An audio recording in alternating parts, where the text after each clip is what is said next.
Hello students, welcome back to Lekhankan Vidyapeeth. एक बार फिर से स्वागत है आप लोगों का एक ऐसे प्लेटफॉर्म पर जहां पर 9th 10th के social studies, science, maths, English सारे सब्जेक्ट्स के आपको वीडियोस मिलेंगे।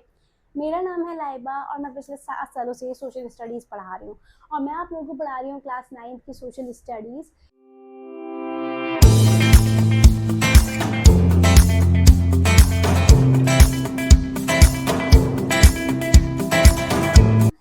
चैप्टर 2 का आज लास्ट पार्ट करेंगे, तो चलिए स्टार्ट करते हैं। तो हमारा चैप्टर चल रहा है क्लास 9 का history, socialism and Russian revolution, chapter 2 part 6। अब इसमें क्या हुआ था, रशिया में एक रिवॉल्यूशन हुआ था जिसका हम लोगों ने लास्ट क्लास में जिक्र किया था कि बहुत सारा एक चेंज आया, एक पॉजिटिव चेंज भी आया, हेल्थ केयर पे भी ध्यान दिया गया। अब बात करते हैं opposition to collectivization and government response, यानी कि जो गवर्नमेंट का रिस्पॉन्स था वो क्या था। देखो, mass peasant insurrections erupted across Ukraine from Feb 1930 sparked by a distortion of party policy during collectivization and spring harvest preparation. देखो, अगर हम यूक्रेन की बात करें जिसे आज आप सब लोग एक अलग मुल्क के नाम से जानते हो, तो पहले यूक्रेन भी आपका यूएसएसआर में ही आता था, अलग नहीं था। The unrest spread rapidly to neighbouring regions, particularly near border areas. मतलब बेसिकली यहाँ पे जैसे हमारे इंडिया पाकिस्तान की लड़ाई रहती है, वैसे ही रशिया और यूक्रेन की भी आज के टाइम पर लड़ाई है। और शायद आप लोगों को पता भी हो तो कुछ साल पहले रशिया और यूक्रेन का बहुत ज़बरदस्त वॉर हुआ था, ठीक है। तो जितना भी आपका यूक्रेन मतलब 1930 में डिसॉर्शन ऑफ पार्टी मतलब पार्टी पॉलिसीज़ को जो है यूक्रेन ने डिनाई कर दिया कि हम जो है इस तरह की पॉलिसीज़ को नहीं मानेंगे। और हार्वेस्ट और जितना भी हार्वेस्ट की प्रिपरेशन थी वो भी मतलब उनकी उससे रशिया से अलग थी। और unrest spread rapidly to neighbouring regions, particularly near border areas. और ये जो है बेसिकली यूक्रेन एक बॉर्डर एरिया लग जाता है, इसीलिए यहाँ के और वहाँ के लोगों की ना बनती नहीं है, ये खुद को उससे अलग समझते हैं। Scale of peasant resistance. अब जो पीजेंट्स थे उनका क्या स्केल था, देखो सबसे पहले उनकी डिमांड थी return of collectivized grain stock, living stock and farming tools to individual peasants, यानी कि हर एक इंडिविजुअल पीजेंट को उसका कलेक्टिव ग्रेन स्टॉक जो है वो वापस मिलना चाहिए।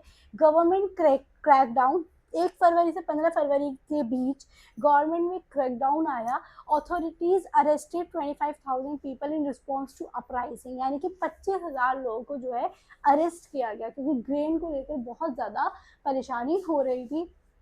और brutal consequences, 656 executed, 3,673 imprisoned in labor camps and 5,580 exiled during this period।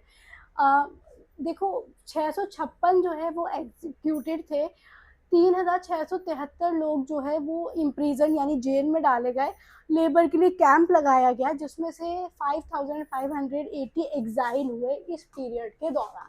तो ये थोड़ा सा डेटा है, इसको आप एक बार याद कर लेना क्योंकि इन सब डेटा पे ना 1 मार्क क्वेश्चन अक्सर बन जाता है। उसके बाद हम बात करेंगे द ग्रेट पर्ज। अब देखो, एक चेंज आया जो बड़ा था। Party critics who questioned industrial confusion under the planned economy and collectivization consequences faced accusation of conspiracy against socialism. Stalin and his supporters systematically targeted these critics nationwide।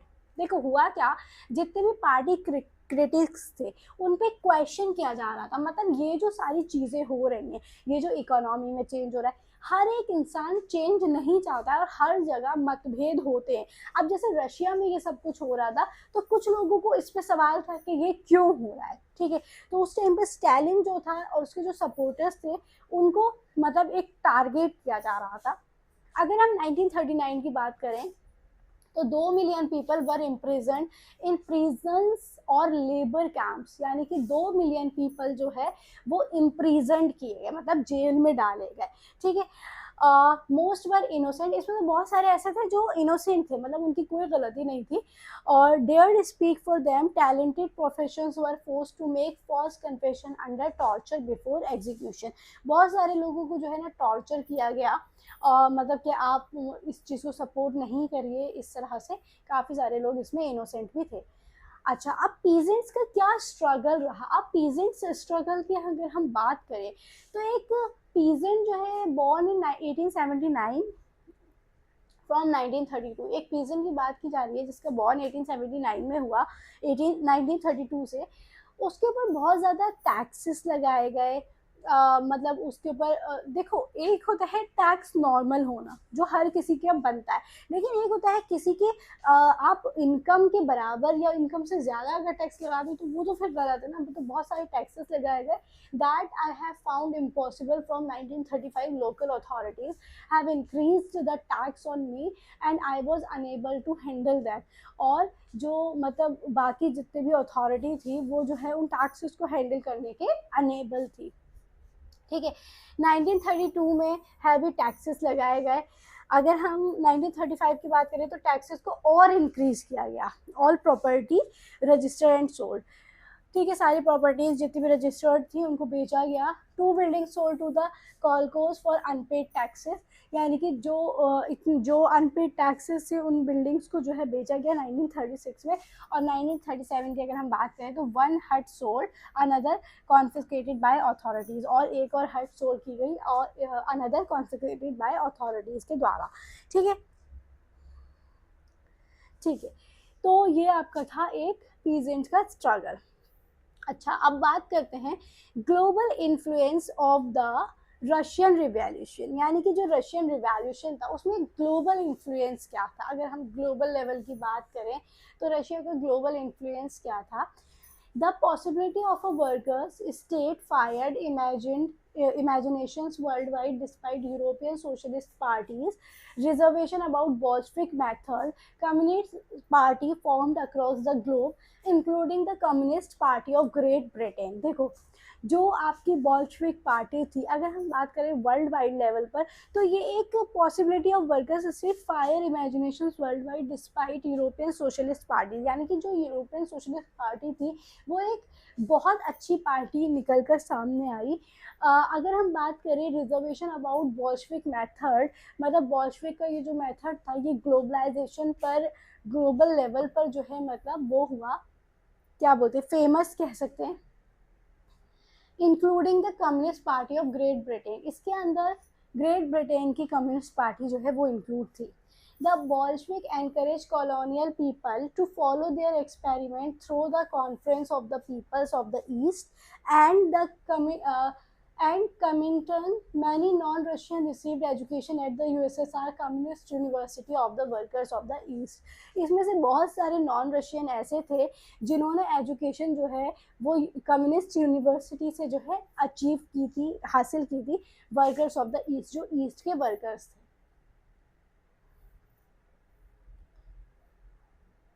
Socialism global phase. अब जो socialism, जो आपका ये chapter का नाम है, global level पर face कैसे किया गया? देखो, वर्ल्ड स्टेचर, अगर हम बात करें by the second world war's outbreak the USSR had given socialism global recognition and influence, यानी सेकेंड वर्ल्ड वॉर के आउटब्रेक होने के बाद सोशलिज्म जो है वो सामने आया। एक डेवलपमेंट हुई, country backward country become a great power with developed industries, agriculture and fed people, sorry fed poor, यानी कि जो कंट्री आपकी एक बैकवर्ड कंट्री थी वो क्या हुआ, एक डेवलप इंडस्ट्रीज में सामने आई। रेप्रेशन की अगर हम बात करें तो denied essential freedoms to citizens, carrying out projects through repressive policies, यानी कि जितनी भी आपकी ऐसी फ्रीडम्स वगैरह थी सिटीजन्स की उनको डिनाई किया गया और एक अच्छी एक नई शुरुआत जो है वो की गई। डिक्लाइनिंग रेप्यूटेशन, अब देखो इससे जो रेप्यूटेशन थी वो डिक्लाइन हो रही थी। 1950 की अगर हम बात करें तो it was acknowledged with the USSR that the governments style didn't align with the revolution's ideas. The world socialist movement recognized problem in the Soviet Union, यानी कि जो भी वर्ल्ड की सोशलिस्ट मूवमेंट थे उन मतलब सोवियत यूनियन की जो भी प्रॉब्लम थी उसको रिकॉग्नाइज किया गया, समझा गया। और 20वीं सदी के एंड होते होते USSR international reputation as a socialist country, यानी जो यूएसएसआर की थी रेपुटेशन वो एक सोशलिस्ट कंट्री, वो डिक्लाइन होना स्टार्ट हुए। क्योंकि एक जगह इतने टाइम से एक वॉर चल रहा है, एक रिवॉल्यूशन चल रहा है, तो जो एक रेपुटेशन बनी हुई थी यूएसएसआर, जो काफ़ी बड़ा काफ़ी अच्छा वो था, उसकी रेपुटेशन डिक्लाइन हो गई. Socialist ideas retain respect amongst its people. Each country rather socialism differently. हर कंट्री सोशलिज्म को अलग अलग तरीके से लेने लगी. अच्छा, the Russian revolution in India. अब थोड़ा सा अपने इंडिया पर आ जाते हैं, यानी कि रशियन रिवॉल्यूशन इंडिया में कैसा था. देखो, कम्युनिस्ट पार्टी की बात करें तो कुछ Indians attended inspired by the revolution. The communist party formed in India by mid 1920, यानी कि कुछ हमारे सेवरल इंडियंस ने जो है इस रिवॉल्यूशन को अटेंड किया. ठीक है, कम्युनिस्ट पार्टी जो फॉर्म की गई थी मिड 1920 में. उस टाइम पर इंडिया भी बहुत ज़्यादा स्ट्रगल कर रहा था, आप लोगों को पता होगा. हमारे यहाँ ब्रिटिशर्स की हुकूमत थी. नोटेबल विजिटर्स की अगर हम बात करें तो जवाहरलाल नेहरू एंड रविंद्रनाथ टैगोर जो है उन्होंने विजिट किया था रशिया में, and writing extensively about Soviet socialism, और सोवियत सोशलिज्म पर कुछ लिखा था. लिटरेसी इम्पैक्ट की अगर हम बात करें तो writing in Hindi, Bengali, Marathi, Malayalam, Tamil and Telugu give impression of Soviet Russia, यानी कि इन सब लैंग्वेजेस में, हिंदी, बंगाली, मराठी, मलयालम, तमिल एंड तेलुगु में जो है सोवियत रशिया में लिखा गया, तो ये एक अच्छा उसके लिए इम्प्रेशन था. N Indians first impressions 1920. 1920 की अगर हम बात करें तो इंडिया का फर्स्ट इम्प्रेशन क्या था. Were seeing European mixing freely with Asians, we were convinced that we had come to a land of a real equality. यहाँ पर बात हो रही थी, इंडिया में बात हो रही थी इक्वालिटी की, रियल इक्वालिटी की. सबसे पहले ट्रू फ्रीडम होनी चाहिए, रियल ब्रदरहुड होना चाहिए, और वर्कर्स पावर होनी चाहिए. ये Shaukat Usmani historic trips of a revolutionary, उनका ये लिखा हुआ है. सबसे पहले ट्रू फ्रीडम की अगर हम बात करें तो हर किसी के पास जो है एक फ्रीडम होनी चाहिए जिससे वो सेटिस्फाइड होना चाहिए. वो इंसान फेयरलेस होना चाहिए, कहीं पर भी आ जा सके, कुछ भी कर सके, मतलब उसे इस बात का डर नहीं हो कि नहीं मैं मतलब मैं फ्री नहीं हूँ. Real brotherhood, 50 different nationalist mix freely. 50 different national जो है मतलब वो फ्रीली हो, कोई बैरियर्स ना हो, कोई कास्ट रीजन सिस्टम ना हो, मतलब सब में आपस में ब्रदरहुड हो. वर्कर्स की पावर होनी चाहिए, हर एक सोल जो है, हर एक इंसान transform into an orator. Workers, peasant and soldiers spoke like professional lectures, यानी कि हर एक इंसान चाहे वर्कर हो, पीजेंट हो, सोल्जर हो, सब बोल सके प्रोफेशनली. अच्छा, ये लास्ट है आपका टैगोर्स ऑब्जर्वेशंस फ्रॉम मॉस्को 1930. अब टैगोर की क्या ऑब्जर्वेशन थी मॉस्को को लेकर. देखो, Moscow appears much less clean than the other European capitals. अगर हम अदर किसी यूरोपियन कैपिटल की बात करें तो मॉस्को बहुत कम, मतलब लेस क्लीन था. The whole place belong to the workers. Those who lived in the background for ages have come forward in the open today, यानी कि ये ज़्यादातर इसमें वर्कर्स रहते थे, जिस वजह से ये बहुत ज़्यादा एक पुराने बैकग्राउंड को दिखाता था. Tagore marked at how the masses, once as illiterate, helpless, and hungry as India's own people, had removed the mountain of ignorance in just a decade. Tagore का ये कहना था कि एक भी पर्सन अगर इलिटरेट होगा तो वो जो है आने वाले 10 साल लेगा. जाहिर सी बात है, एक पर्सन इलिटरेट है, ठीक है, तो आने वाले 10 साल खराब है क्योंकि वो कुछ नहीं कर सकता, वो अपने 10 सालों में कुछ नहीं कर पाएगा. He found it astonishing, like the work of the Ghani in the Arabian Nights.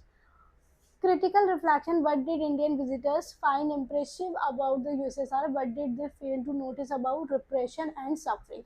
तो इंडियंस ने इससे जो यूएसएसआर में हुआ बहुत सारे पॉजिटिव और नेगेटिव सारे पॉइंट्स उठाए, और उसके बाद इंडिया में भी एक क्रांति आई जो हम सब जानते हैं और हम सब फेस भी कर रहे हैं, जो हमें आज़ादी मिली. तो देखो, हर एक चीज़ ना 1 बाय 1 हुई है. हर एक इंसान ने दूसरे को देख के कुछ ना कुछ किया है, और दूसरे को देख के अच्छी चीज़ करना बिल्कुल भी गलत नहीं है.